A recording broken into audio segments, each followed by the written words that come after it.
Alright YouTube, here's a video of the 2 Liberty sump pumps pumping out. It's a lot less than what it was for a while, but still pumping quite a bit of water.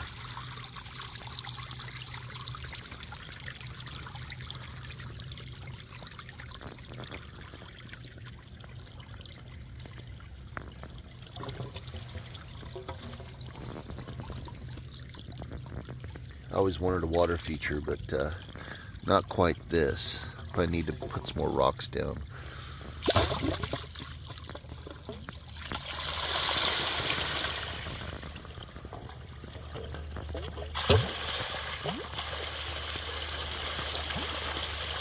And this has been flowing now for about 2 months, right at 2 months, give or take a couple days. So I'm about over pumping water.